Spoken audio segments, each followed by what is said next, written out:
Hey guys, I'm back at it with another video. Why my face look like that? I don't got no makeup on. Look at my hair. Bruh.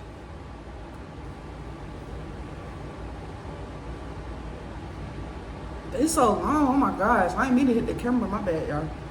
Whew, let me put it all up. Anyway, so I look real good and natural today. I was gonna put on some makeup and stuff when I recorded this video, but let me turn this heat up. Hold on. Yeah, y'all. So, anyway. Hey guys, welcome back to my channel. I'm back at it with another video. If you ain't hit that subscribe button yet, we're not worried about you. We ain't gonna spend no more extra time talking about you. So let's get straight into this video. This story time, cause it's story time. This story time will be about back in 2019, the day my life changed forever.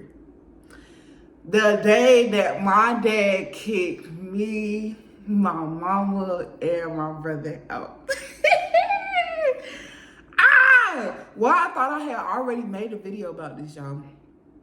I thought I had already made a video about this. But it turns out I don't think I did or whatever. Oh, anyway, we ain't gonna waste no time. Let's get straight to the video. And y'all, I got receipts. Yeah. I have actual footage from that day. And I had it locked up in my little vault. Yeah, for this day. This is a very important, special day. And then plus, I love that I'm telling this story too. Because, what was I about to say? I love that I'm telling this story because, like I said, y'all, this changed my life forever. Like, literally, this day changed my life forever. Oh, my bad. Okay. And I'm not gonna lie, for the best, because I live a great, abundant life. Like, I love my life. When I tell you, I can't even tell y'all how good of a life I live because I know it was so many people that tried to go up against me or didn't want me to see today of living such a great life. They didn't want that for me. So I don't even want to come on here and boast and brag about, you know, everything that God has done for me. Like, of course, I share some of it with y'all and then y'all will be able to see for yourselves just by me showing up. But it's a lot of stuff, like I don't even want to get into the nitty gritty, the details, because I know it will be a lot of people that's upset by that because they never wanted to see me happy. They never wanted to see me get away from like my trials and tribulations and things like that. So I feel really good sharing this story. I'm finna spill all the tea. I ain't leaving nothing out. Boom. So I wake up one morning. This was back when I was living with them in the house. And I wake up one morning. Now, when I used to wake up in the morning, I would not be the type to just wake up, realize I'm woke, and then get up out of bed, start my day. No. I would wake up, you know what I'm saying, and I get on my phone. So I just get on my phone and I act like I'm still asleep. So if somebody were to come in my room, I would still feel like I'm asleep because I ain't ready to get up and talk to nobody yet, right? So that's what I do. So as I'm in the bed on my phone, just woke up, I hear my dad come up the stairs and he go to my brother room, right? So immediately he getting on my brother about something. To this day, y'all, I don't remember what he was talking about. I think it was something involving food. Like, I think he was asking my brother, like, excuse me. I think he was asking him, like, did you eat the rest of this? Or why you always finish it? I don't know what it was, but he was getting on my brother about something. And so while he in my brother's room, he looked down at my brother because we both had like trash cans in our room. He looked at my brother trash can in his room and he was like, why you got my soda bottle in your trash can? Because my dad, he got medical problems or whatever. So he can't drink regular sodas. He will drink this one soda. I can't think of what it was. I don't know if it's Dr. Thunder or something. I think he used to get it from Food Line, but it was in this green bottle. It might have been like Mountain Dew, like Diet Mountain Dew or something. That would be like the only soda my dad would keep in the house for real. And only like everybody knew it was this rule in the house. Everybody knew that that soda belonged to my dad. Like everybody knew that. Now, not to say like I never took a couple sweets out of it. Like if I was just thirsty and there wasn't nothing else to drink in the house, then okay. But everybody knew that was my dad's soda. Like everybody knew that. And it was another rule in the house when I was living with my family. We was not allowed to eat in our rooms because My parents knew that me and my brother was messy. So they knew like, okay, if I let them eat in their room, they gonna have it dirty. It's gonna be bugs in there. No. So, and I respect that rule because yeah, I didn't have to grow up with like roaches and nothing like that. So I appreciate them, you know. But yeah. So we wasn't allowed to eat or drink in there. We only was allowed to eat and drink in the kitchen, like downstairs. So the fact, I don't know what my brother was thinking, but he had my dad's soda bottle in his trash can. So I guess he had one night, you know, woke up, or I don't know when, but he probably had got up and was thirsty, wanted something to drink. Cause my brother always been a type ever since we was kids. He likes sweet stuff. He likes candy. I don't know if he like this to this day, but growing up with him, he used to be the one. He liked sweet stuff, candy, soda. I remember at one point, I think when we was younger, he used to drink syrup. Like, I don't know if he wouldn't drink like a whole bottle, but he would like, he really liked syrup. He just really liked that sweet stuff. And I like sweet stuff too, but I didn't like it as much as him. Like, we would have something sweet in the house, he would like go through it. Like, or if we had like sodas and stuff, 9 times out of 10, like between me and him, he would drink most of the sodas. Now, like I said, this is not me saying I didn't eat and drink stuff like that. I definitely did. But I'm just letting you know, like my brother, that was something that he really liked. He really liked sweet stuff. So yeah, like I'm hearing all this and I'm like, dang, like he finished my dad's soda, because he finished the soda. Like he literally finished it, but threw it away in his trash can upstairs. I don't know what my brother was going through. He probably was going through some stuff like mentally. So he probably was like, he didn't have the best judgment. You know what I'm saying? That's probably why he like did that. Cause that wouldn't make no sense to me. Like, you know, our parents is crazy, bro. Like, why would you keep a soda bottle? And then it's his soda bottle. I don't know. Like, I can't even judge my brother for that, because it's really not that big of a deal. But my dad, that was a big deal to him. So he see the soda bottle and he like, am my soda bottle in here? Before I knew it, my dad was like, you know what? Just get out. Y'all, I don't know what time it was. I'm going to guess. It could have been maybe around 9, 10 o'clock. I'm knowing it was still early. I told y'all I had literally just woke up. I'm just now waking up to this. My brother getting kicked out. So, yeah, before I knew, I hear him tell my brother, he like, you know what, just get out. So, I don't know what was said after that. I was shook after that because, like I told y'all, if y'all know and y'all done been following my story, that was an abnormal thing. My parents, if anything, my dad would be quick to kick me out and put me on the streets. My dad had been putting me out. First time my dad put me out, he put me out his car while we was on the way back from a game. It was so late at night. My dad put me out. I probably was like, I was going to Bessemer City, so I probably was in like 6th, 7th grade. I think I was in like 6th grade or 7th grade. I don't know how old. I think you probably gonna like, you like 12, 13, around that age. Yeah, that was like when my dad started like basically not full out putting me out how he would do when I got older, but he kind of introduced me to that, you know what I'm saying? But my brother, that never happened to him. When I was 16, 17, they had put me out. I think I was gone for some days. I ain't had nowhere to go, y'all. I was couch hopping, all kinds of stuff, just to like have shelter and stuff until they allowed me to come back home, right? Same thing, brother never had to go through that. Never. They never put him out. And then one thing that I noticed when I would get put out, that I swear to God, it took me to have to get grown to see this, to realize this, like with my own eyes. When my parents would put me out, my brother would not call me. It's like I would not hear from him. But I would be going through so much at the time that I did not notice that. Like, I didn't notice that, like, hey, dang, I ain't hear from my brother. Like, my brother ain't make sure I was good, because like I said, I was going through so much. But now as an adult, and I look back on the stuff that I went through and I had to go through by myself a lot of the times, my brother would kind of be nowhere to be found. Like, so I don't know if my parents were at the crib telling him not to talk to me or whatever the case may be. But yeah, like, I just would not hear from my brother for real.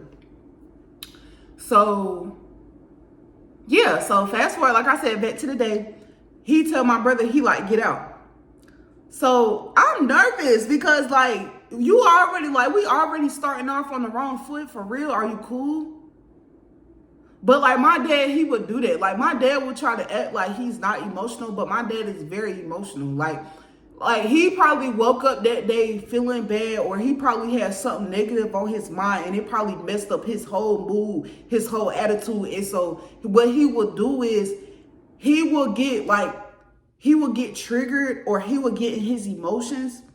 And instead of he sit in his emotions, feel them out, try to get an understanding of why he feels the way he does separately, like individually, he will go and he would like nitpick with like me and my brother, or he would nitpick with my mom. So if he's in a bad, like say he thinks about something, or he's just in a bad mood or a bad space, he will go and he will try to find a problem.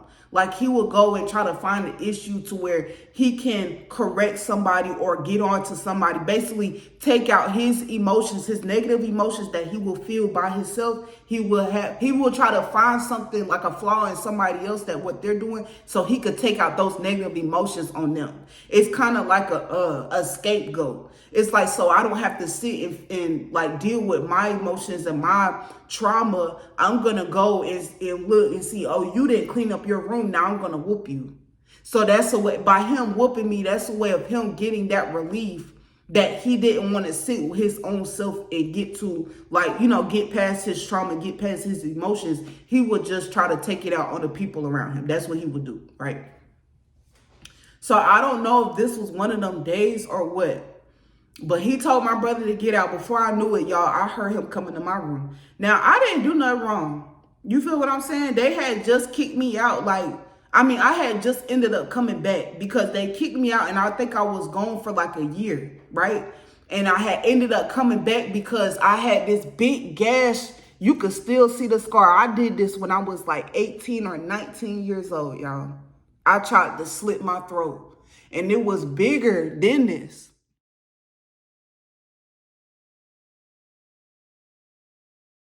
It was actually longer too. It was across my whole neck.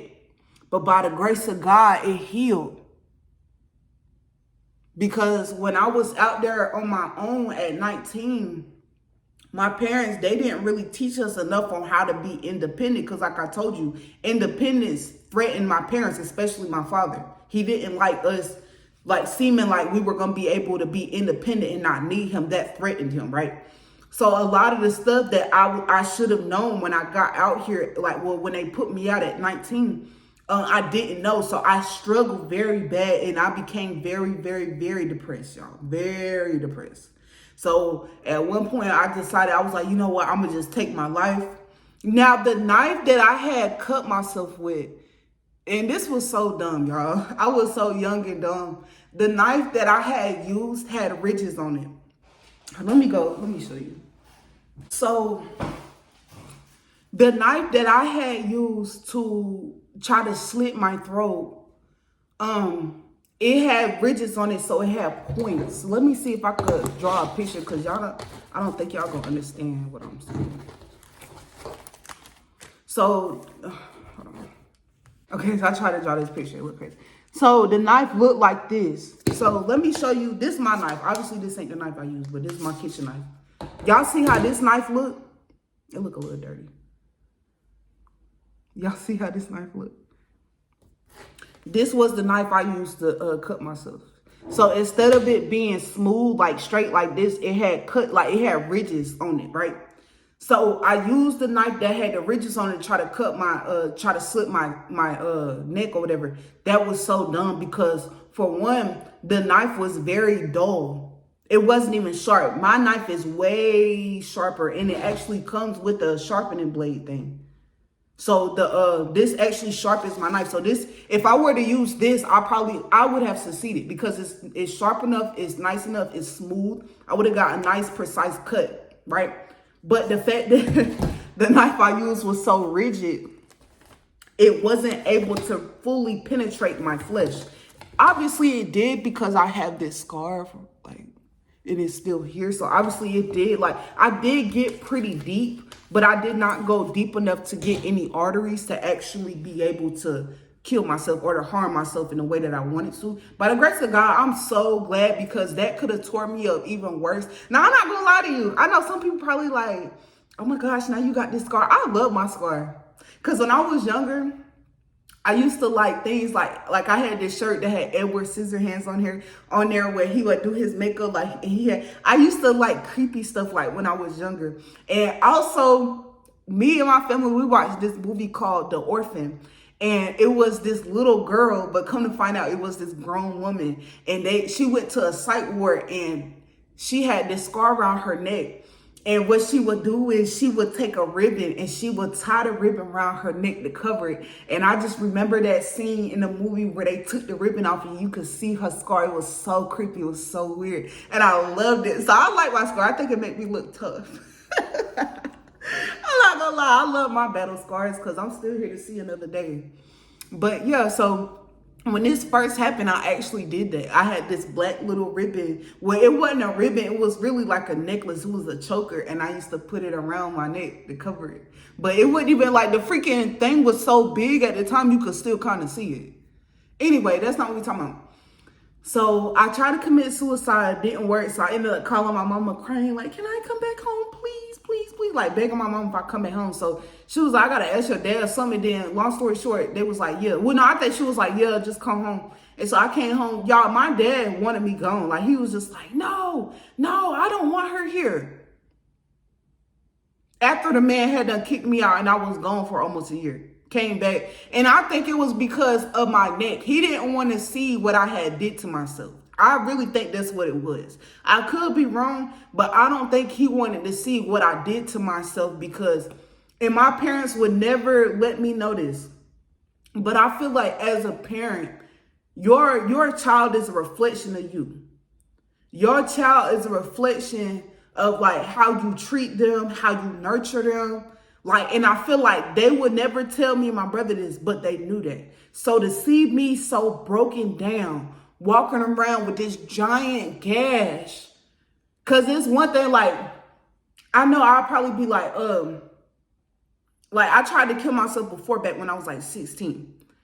But I remember my dad would tell me this story about, he was like, oh yeah, I remember when I was on base or I was in the army and this soldier was saying, oh, he was going to kill himself. And I told him to do it. I told him, I'm like, go ahead, do it. Show me, right? So my dad, he's the type, he's very like, he don't have no type of sympathy for real for certain stuff. Like when it came to suicide, I don't know like how he really felt about it, but it's almost like if I were to tell him like, oh, I'm gonna kill myself, he probably would be like, do it, because he wouldn't think I would do it for real, right? So the fact that it's obvious that I done had encounters where I really like seriously tried to kill myself, I feel like he knew that was a reflection of him and his parenting. Like something in me knew it because the way he would act to it, it's like, for instance, he didn't want to see me. He did not want to see me. He wanted me out of his sight. It's almost like if he could have gotten like something done to where he could like remove me from his memory altogether, I'm pretty sure he would have chose that. Because me personally, and this is how I feel. I feel like he knew that he done messed up so bad that it's like, no, like he can't even take accountability for it. That's how bad it's like they let it get. It's like if I were to take accountability for this, no, I would literally be a monster. So what he does is he tries to recreate his life or tries to do things to where he could shut out like the things that he doesn't want to see, doesn't want to think about. But that's not how life works. You can't just keep making bad decisions and then trying to get them out of your sight or out of your mind. No, it don't work like that.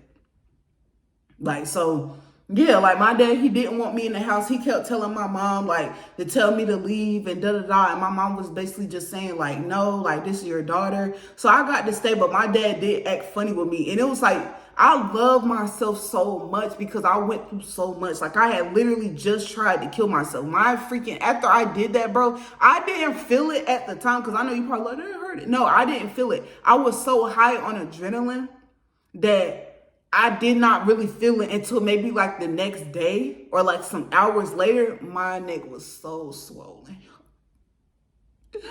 It was so swollen. It hurt it. I was like, oh my gosh. That's when I started regretting what I did. I'm not gonna lie. That's when I started regretting it. But I done veered off from the story time. I'm telling a completely different story. My bad. Let me see if I can reel it back in real quick. So yeah. So that had just happened. So boom, my dad found the soda bottle in my brother's room, told him to get out. Now this is when I hear the footsteps coming to my room. My dad gets to my room and he was like looking around a little bit, and then he tells me, he's like, yeah, you too, you get out. Oh my God. Like I told y'all, I just got back. The situation I told y'all about with my name, I just got back. I probably was there 2 to 3 months.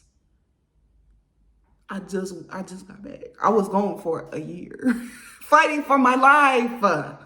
Fighting for my life. I just got back and you want to kick me out and I ain't even do nothing.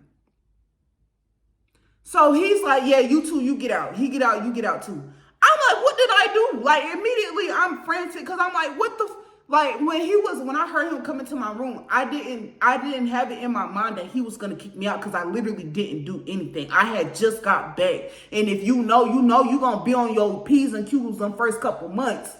Like, you feel me? Because you want to, you know what I'm saying? You don't want them to tell you to leave again. So my room was clean. Everything was good. Everything they was telling me to do, I was doing it. No, my dad came in my room and told me I had to go to. I'm asking, I pleaded, what did I do? What did I do? He's like, you took a cup out the cabinet a week ago and you never brought it back. That's literally, I swear to God. I don't know if I got this part on record, but I have the phone. Bro, I'm going to tell y'all what I got. I'm going to tell y'all.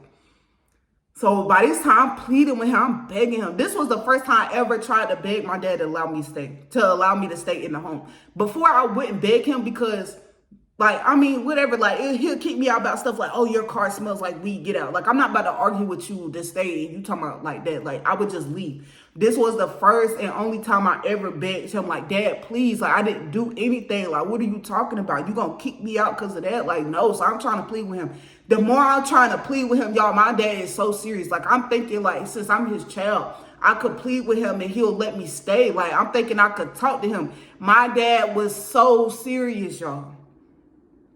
My dad was so serious. Low-key, part of me thought he was just upset because that's why he would kick me out to begin with. He would get upset. He would get in his emotions and he couldn't deal with it. So he would just kick me out. It's kind of like a woman. Like my dad, he was kind of emotional like a woman, but he would mask it by being overly like dominant or overly aggressive. So it looks like this. Like say he'll get mad. Like say my mom did something and it rubbed him the wrong way. He would get like, it would fill him up with emotion, but he would like bark, like he would lash out.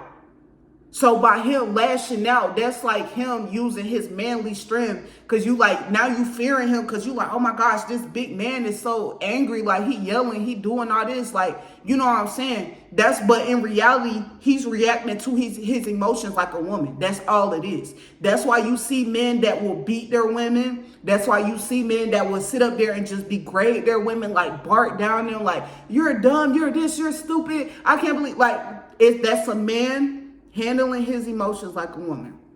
That's all that is. And that's what my father was doing, and that's what he would do. So when he would get upset at me, whoever, he would kick us out. Because to him, it's like he wouldn't kick us out because he felt like he couldn't deal with us. He would kick us out because he literally wanted us to suffer. It was like, okay, you don't want to do what I say. You don't want to follow my rules, my law. Okay, you go and you struggle and you figure it out. That's the whole point. That's why he would kick us out. So anyway, so I'm thinking I could plead with my dad. No, my dad was like, no, I don't care. So I tell him, I called my mama too. I called my mom. I said, Mom, I was like, Dad trying to kick me and my brother out for no reason. Like, I literally ain't even do nothing like that. So my mama tell me to stay. She like, just stay, don't go nowhere. Just stay. So I tell him, I'm like, I'm not going nowhere. Now, I wasn't getting mad. I'm not going nowhere. I was like, I'm not going nowhere. Like, please, I'm not leaving the lot. Like, you could tell I was very much in my feelings. Like, I wasn't being aggressive at all. If anything, I was frightened and I was scared. So I guess since I told him like I wasn't leaving, y'all, I swear to God, my dad got on the phone and called the police. I swear to God, I can't make this up. I have video footage, and I'm so glad I got this video footage because I know my dad would lie. I know if somebody were to come to him like, you did this to your kids.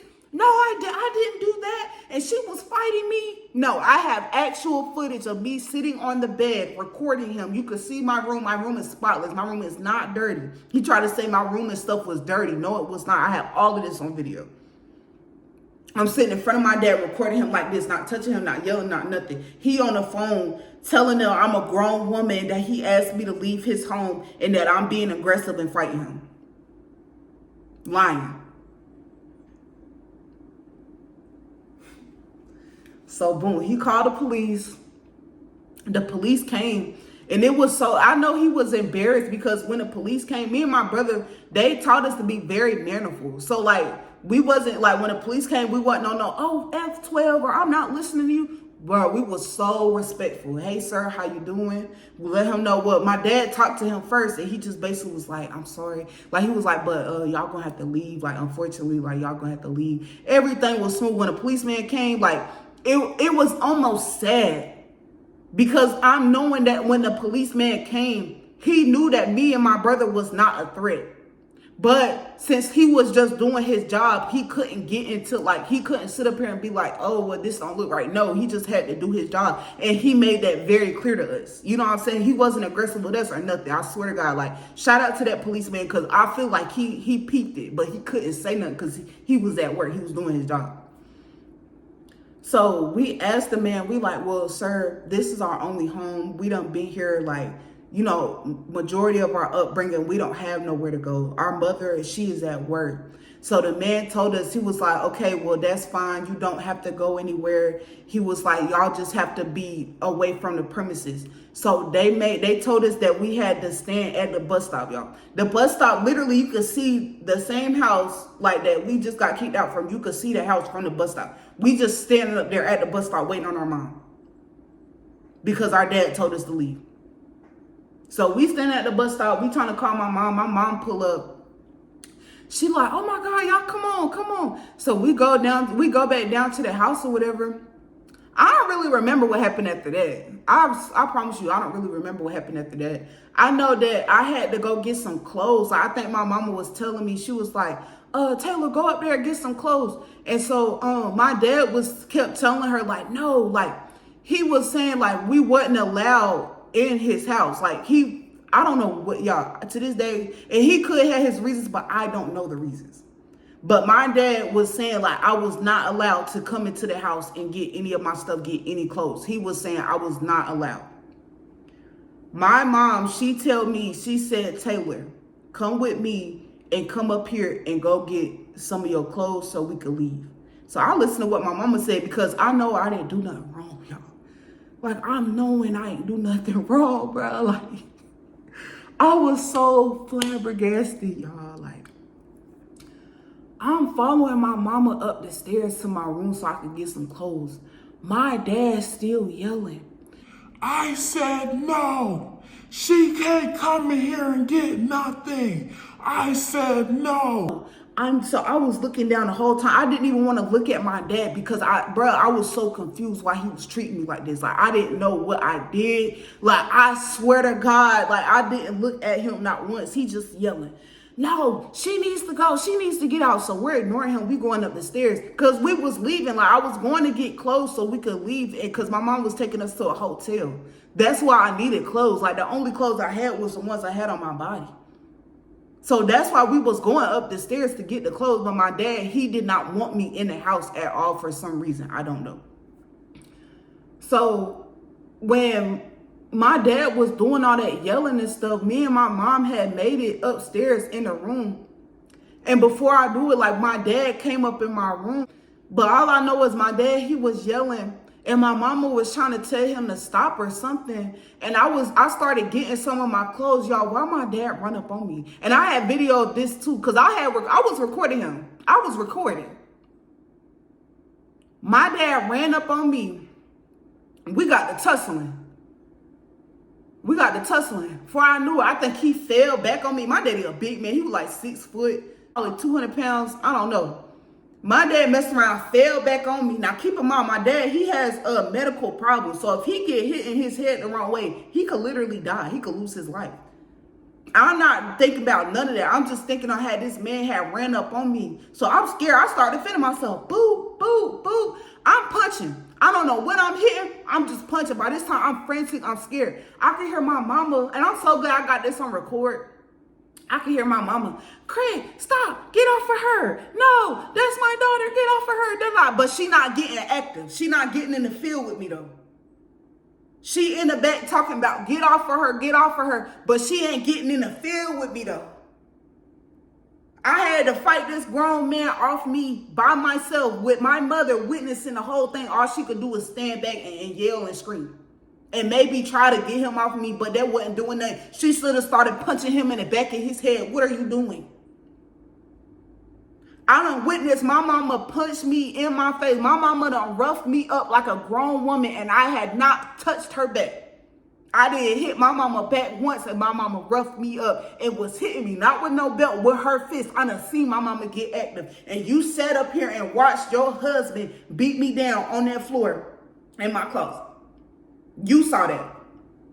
And you ain't get that same way you got active with me when you used to feel like I was playing with you. You should have felt like that man was playing with you about your kids, but you ain't care about that, right?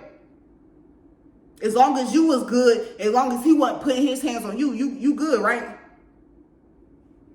Yeah. And like I said, y'all, I got this on video, and I hope this don't trigger some of y'all, because I know it is screaming and yelling, so it might be a little traumatic. So I'm going to go ahead and put some trigger warnings. I was going to put the videos throughout the actual video, the story time, but I'm going to just go ahead and save it for the end. So if you want to watch the footage, you can. If you do not want to, if you get triggered easy, I would say do not watch it. And if you do watch it on a low volume. Because the screaming is, you can hear the emotion, you can hear the frighten. It's like, it's triggering. It's triggering. But yeah, my mama saw that man put his hands on me and sat back and watched and barely helped me. So after that had happened, I got so mad. I was so mad, y'all. When I had got him off of me, I had ran out my room. They had this bench thing in front of the stairs. I took the bench, I threw that thing down. I started tearing their house up. I did. I started tearing their house up, and it felt so good. When I tell you that thing felt so good, when I took that bench and I threw it down and the freaking leg started breaking off, and I had ran past that, ran down the stairs, they had this picture. Somebody had hand painted a picture of them. Underneath it was this chest of drawers. I took it and threw it on the ground. Everything that was on it, threw it on the ground. And after I did that, I ran out the house and I just kept running. We was in like a subdivision type neighborhood, y'all. I'm running through people's yards. I'm running like a runaway slave. I swear to God, like a bat out of hell. I'm running because I was so scared and I was just on adrenaline so bad. I didn't know what was gonna happen. Like I thought at one point I thought my daddy was gonna kill me. And it wasn't even just my dad. I was scared of my mom too, because I was scared of both of my parents because I didn't understand what was going on. Parents don't treat their kids like this. That's the enemy. The enemy tried to use my family to end me. And I never would have thought that. I thought your family's supposed to love and protect you. I needed love and protection away from my family because they was crazy. In the whole time, the whole 18, 19, 20 years, however long I was around them, they had me thinking I was crazy. They had me thinking I was demonic. They had me thinking I was a bad person. Until everything started hitting the fan and I'm looking at them like, these the people I let try to make me feel bad about myself? These the people I allowed them to shame me? And they don't have no shame? Ooh, God is good. God is good.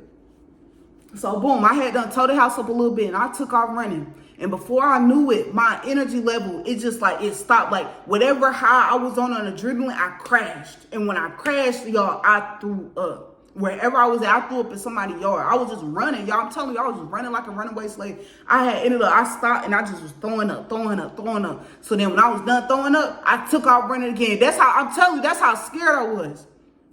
Before I knew it, I was on the other side of the neighborhood, right? All I knew to do, for some reason, I called my uncle. I called my uncle in the midst of all this.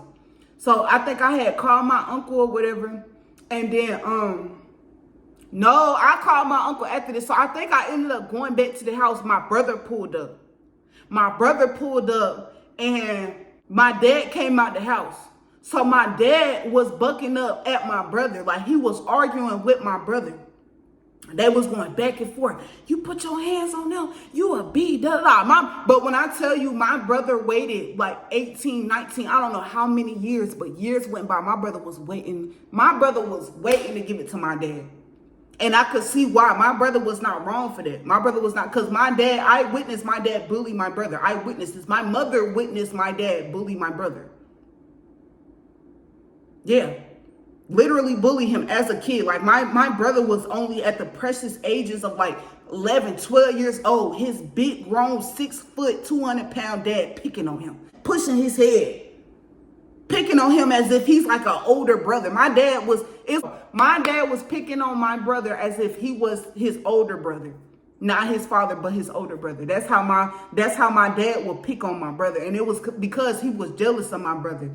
My brother had qualities about himself that my dad wished that he had. My dad wished he had that level of professionalism that my brother did at his early ages. My dad wished he had that. And instead of he give my brother his flowers, he kept picking and poking at my brother, trying to make him feel bad about himself. When my brother had went up against my dad that day, my brother was about to put hands on my daddy. And my mama, she had got in the middle of them. So it's my brother and my dad, they going back and forth. My mama trying to break them up, get in the middle. My daddy pushed my mama on the ground. When my mama tried to get in the middle of that, my daddy he pushed my mama on the ground. And when he pushed my mama on the ground, I had some pepper spray. Somebody had just gave me some pepper spray that they had found, right? This wasn't even no pepper spray I was walking around with. I lost the pepper spray I bought. Somebody gave me some. They said, here, you might need this just in case you need it. And just when I saw my daddy push my mama on the ground, I ran up to my daddy and I pepper sprayed him dead in his face. I did. I sure did. And when I pepper sprayed my daddy, that's when it all kind of started dying down, because my brother was about to start fighting my dad. Like, they was about to start fighting. But then when my dad seen that my brother was serious, why my dad threatened to call the police on my brother? Nah, get in the field like you used to get in the field with him when he was only 5 feet tall. Get in the field with him. Because by this time, my brother was big. I feel like I done told this story, but I told this story on my other channel. But yeah, so that happened. Pepper sprayed my daddy. My daddy, he stumbled in the house. He could not see. He stumbled in the house after that. And he left us alone. My brother, I think he stayed outside or something. My mama got up off the ground and walked my daddy in the house to help his face, like to help him with his face and stuff. So we stayed outside. I was scared. I think that's when I had went to the other side of the neighborhood and I called my uncle and I told him everything that was going on. So then boom, before I knew it, we all left. Me, my mama and my brother, we went around the corner to the corner store or whatever. And we were sitting in the gas station. While my mama, she started getting on me. Why would you pepper spray him? Why would you pepper spray your dad? Yo, soon as my mama started getting on me, while my brother stood up and he said, are you serious? This man just put his hands on you and you sitting up here getting in her face about pepper spraying him. She protected you. That was the first time my brother ever defended me for real. And I will say that, and I will give him his flowers for that. My brother definitely did defend me in that moment against my mama, because my mama was trying to give me flack for pepper spraying my dad. But the only reason I pepper sprayed my dad because it kept escalating. It kept escalating. Even when my mama tried to break them up, he threw my mama on the ground. Kept escalating. I was done. So when my brother had said that to my mama and checked my mama, why my mama be quiet? But later would have been me. She would have been trying to argue with me. You don't tell me how to talk. But she'll listen to my brother though, because she was quiet after that. She stopped trying to get on me. And she got on the phone with my grandmama. Yeah. This story finna get too long, and I know I gotta edit it. It's like 40 minutes long. Thank y'all for listening to my story. Like I said, I will have this footage coming up next. So if you want to see it, go ahead and stay tuned. If you don't, I would suggest you go ahead and exit after I do my outro. Thank y'all for watching my video. I hope you enjoyed it. Make sure you hit that like, comment, and subscribe. And I'm going to see you in my next I got an adult daughter, refused to leave this house after I done gave her instructions that she need to leave. 1106 Adirondack Drive. This is off of exit 13. Off of Interstate 85, exit 13.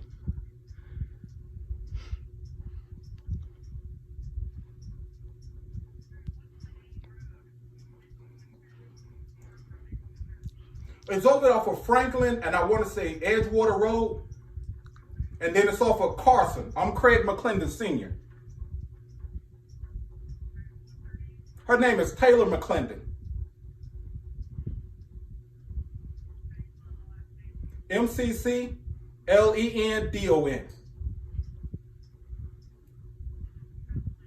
She's 19. She'll be 20 in July. He couldn't wait to say I was 20 years old. Well, I have a weapon in this house, but it's registered. And he could use it too. No, the weapon is not out. All it is that I asked them that they need to leave because they keep disrupting this household. And I keep telling them the same thing over and over and over as adults. And they want me to separate who doing what from what, and they're all adults and they know what they need to do. And I politely asked them to pack up their stuff and leave. She's saying she's not going nowhere. She refused to leave, and I'm not going to get violent with her, right. So I'm calling 911. Right. Because she's an adult. Right. Thank you. Thank you. Y'all see that? That's my dad, right? I'm in the bed, sleep, not doing nothing, room clean, all that. He gonna talk about something, I'm still in the cups. So now I gotta leave.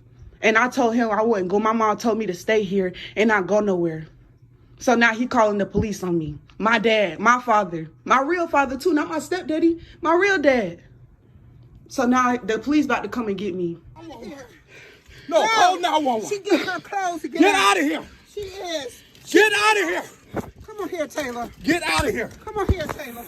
Yeah, y'all come up here just to do that. Get out of here. Call 911. Oh, my Lord. Get out of here. Taylor,